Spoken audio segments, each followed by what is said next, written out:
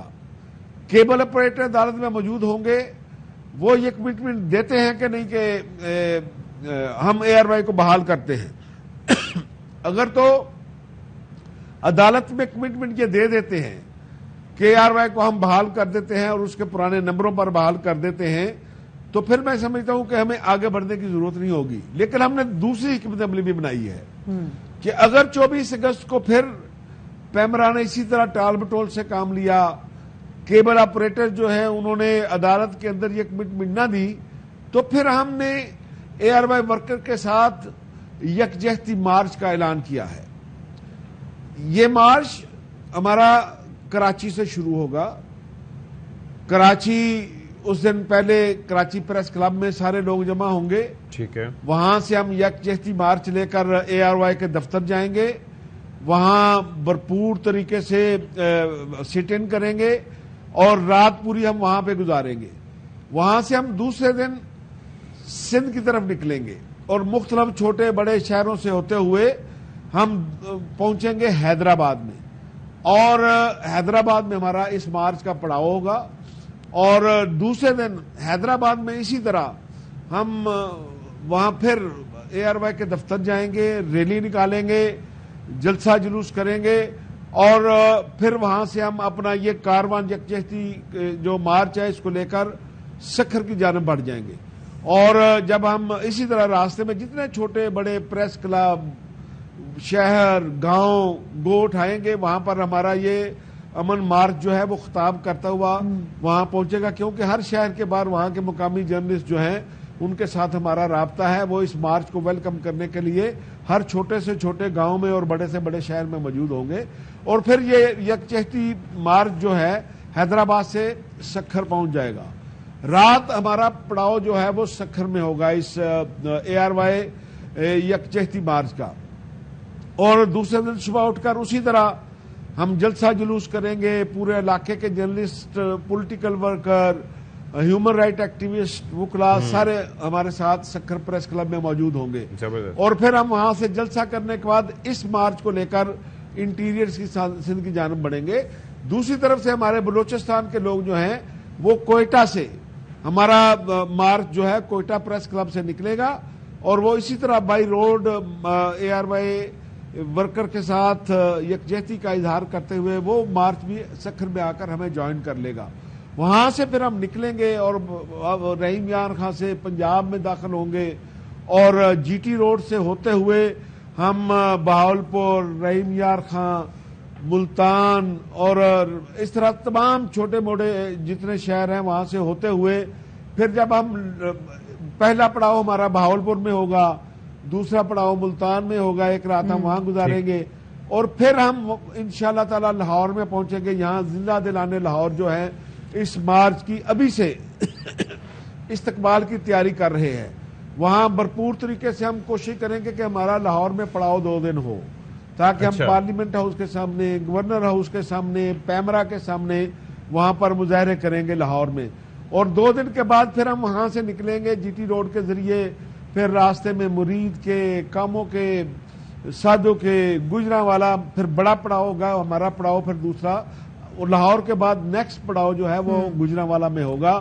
اور دوسرے دن گجرانوالا میں اسی طرح وکلا حضرات، human right activist, press freedom کے حوالے سے ایکٹیوسٹ جو ہیں وہ سارے پی ایف جے کو جوائن کریں گے، گجرانوالا یونین آف جرنلسٹ کو جوائن کریں گے. کتنے دنوں کا یہ ہوگا؟ یہ ہمارا خیال یہ ہے کہ ہمیں یہ 15 سے 20 دن لگیں گے اس کو. اور اسی طرح جب ہم پھر اسلام آباد میں پہنچیں گے، پنڈی میں ہم ایک رات گجرانوالے سے اگلا پڑاؤ اسلام آباد کا ہوگا؟ نو نہیں، گجرانوالے سے اگلا پڑاؤ ہمارا جہلم یا گجر خان میں ہوگا، تاکہ ہم دن کی روشنی میں پنڈی داخل ہوں گے. اور پنڈی جب ہم داخل ہوں گے، پنڈی بار کے لوگ وہاں پنڈی کچہری میں ہمارے ساتھ موجود ہوں گے، تمام لیبر تنظیمیں ہمارے ساتھ موجود ہوں گی, ٹریڈ یونین ہمارے ساتھ موجود ہوں گی. وہاں ہم پھر پنڈی پریس کلب میں پڑاؤ کریں گے لیاقت باغ میں. نیکسٹ ڈے ہم یہ ریلی لے کر, بڑی ریلی لے کر پھر پیمرا کے دفتر جائیں گے, اور وہاں پہنچ کر یہ جو مارچ ہے ہمارا یکجہتی مارچ, یہ دھرنے میں تبدیل ہو جائے گا. اور یہ دھرنا اس وقت تک جاری رہے گا جب تک ARY کی نشریات بحال نہیں ہو جاتی. یہ 1 یا 2 دن کے بات نہیں ہے, یہ جب تک نشریات بحال نہیں ہوگی ہمارا مارچ جو ہے. دعا کریں اللہ تعالیٰ, ہمیں کوئی شوق نہیں ہے سڑکوں پہ جو ہے وہ لوگوں کو لے کر نکلنے کا, لیکن ظاہر ہے کہ لیکن ہمارا کیونکہ ہمارے پاس اب کوئی اور راستہ بچا نہیں ہے. ٹھیک ہے, بہت شکریہ افضل بٹ صاحب. اللہ تعالیٰ آپ کو ہمیں استقامت دے کہ اس وقت میں ہم کھڑے رہیں, اور ظاہر ہے کہ یہ بہت ضروری ہے کیونکہ ایک کے اوپر باری آتی ہے تو ایسا نہیں ہے کہ باقیوں کو چھوڑ دیا جائے گا, ایک کے بعد ایک کا نمبر آئے گا اگر یوں ہی سب خاموش بیٹھے رہے. ایک بریک لیتے ہیں, بریک کے بعد آئیں گے.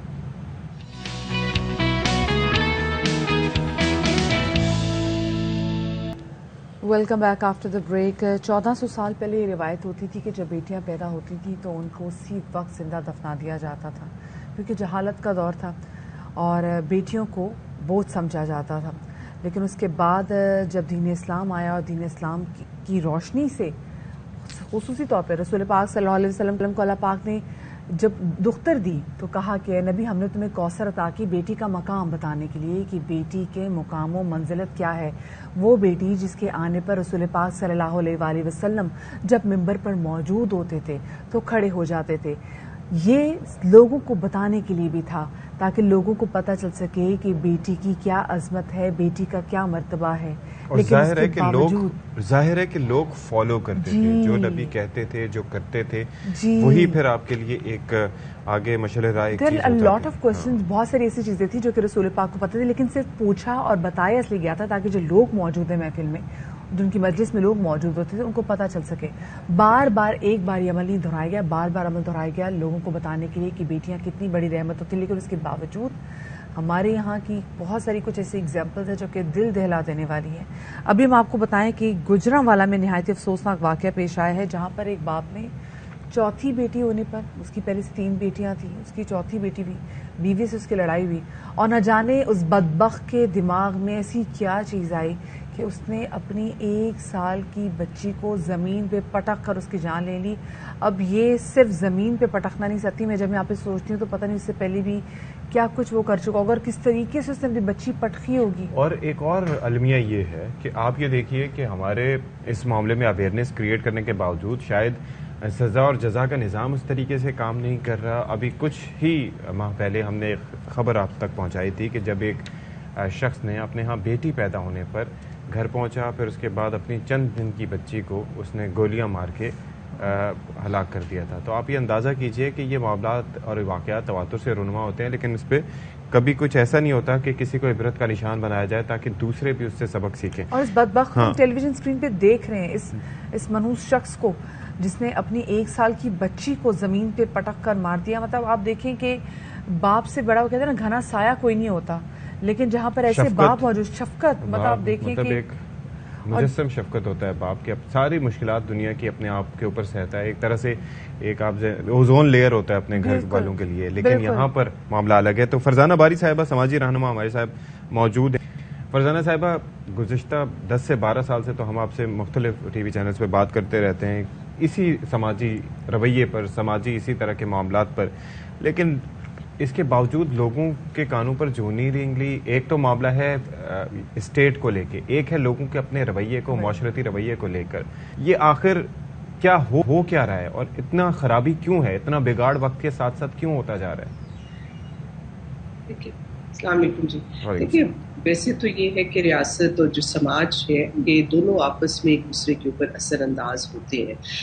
جو پدر شاہی سوچ ہمارے سماج میں موجود ہے وہی سوچ ہمارے ریاست اور ریاستی اداروں میں بھی موجود ہے. اگر آپ پاکستان کے قوانین دیکھیں تو آج بھی بہت سارے ایسے قوانین ہیں جو کہ عورتوں کو دوسرے درجے کا شہری بناتے ہیں، جیسے دو عورتوں کی گواہی ایک مرد کے برابر، اس طرح کی جو چیزیں ہمارے یہاں، یا عورتوں کی سٹیزن شپ، اگر ایک عورت جو ہے پاکستانی عورت کسی مسلمان مرد سے شادی کرتی ہے تو اس کے میاں کو نیشنلٹی نہیں ملتی، مگر اگر مرد جو ہے کسی عورت سے کرتا ہے تو اس کی بیوی کو بھی نیشنلٹی ملتی ہے. اس طرح کی مطلب تعصبات ہیں. اسی طرح تعلیمی نظام، اگر آپ ہمارا نصاب دیکھیں اس کے اندر صنفی جو ہمارے تعصبات ہیں وہ پروڈیوس ہوتے ہیں.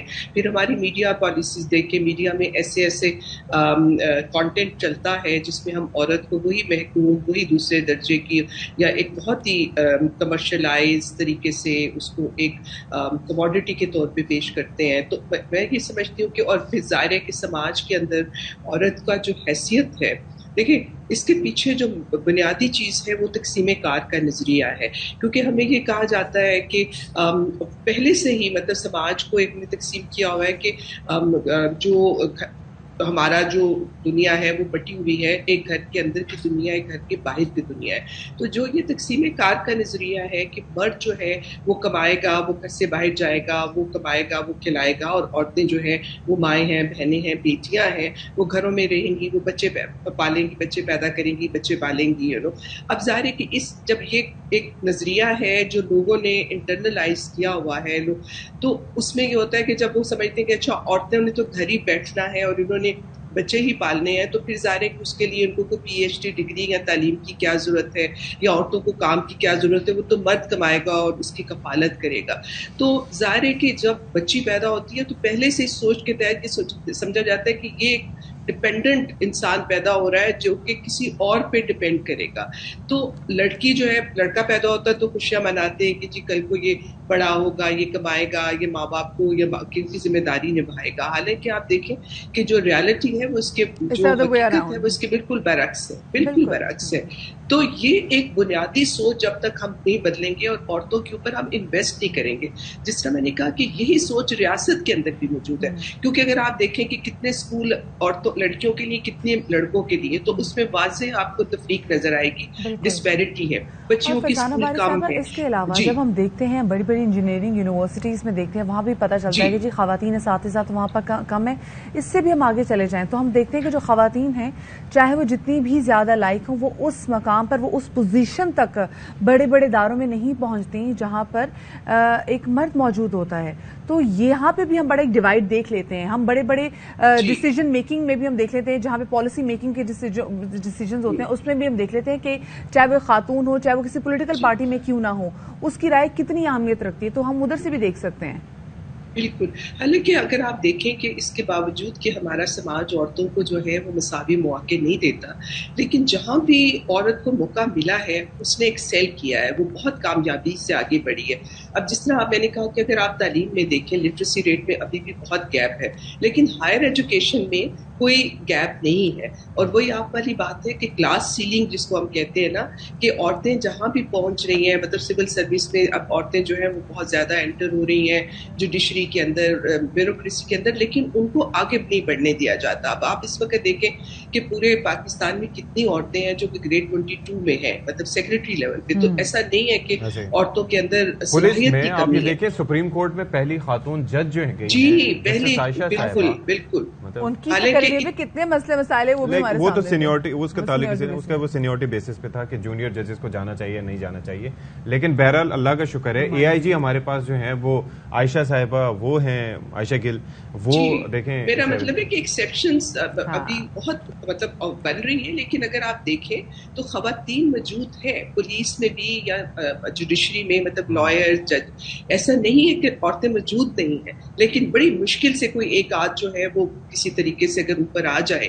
ورنہ وہی بات ہے کہ جو ہمارے ادارے ہیں ان کے اندر بھی وہ ایک بدر شاہی، مطلب ایک بیریئر ہے، پیٹریارکل مائنڈ سیٹ وہاں بھی موجود ہے جو عورتوں کو ایک خاص پوزیشن کے بعد آگے بڑھنے نہیں. میرے ذہن میں نام آتے جا رہے ہیں، سرجن جنرل نگار، وہ بھی سب کے لیے ایک مثال ہے. اچھا میں ایک چیز، لیکن اس میں ایک چیز یہ ایڈ کرنا چاہ رہا ہوں. آپ یہ دیکھیں کہ اب تو میڈیکل سائنس نے ترقی اتنی زیادہ کر لی ہے فرزانہ صاحبہ کہ اب یہ اویئرنیس سب کے اندر موجود ہے کہ جو بیٹی کی پیدائش ہے اس کے اندر بھی ظاہر ہے جو کروموزوم جاتا ہے وہ باپ سے ہی جاتا ہے، اس کے اندر باپ کا ہی کردار ہوتا ہے، لیکن پھر بھی الزام ماں کو دیا جاتا ہے. تو یہ اویئرنیس کیا ہم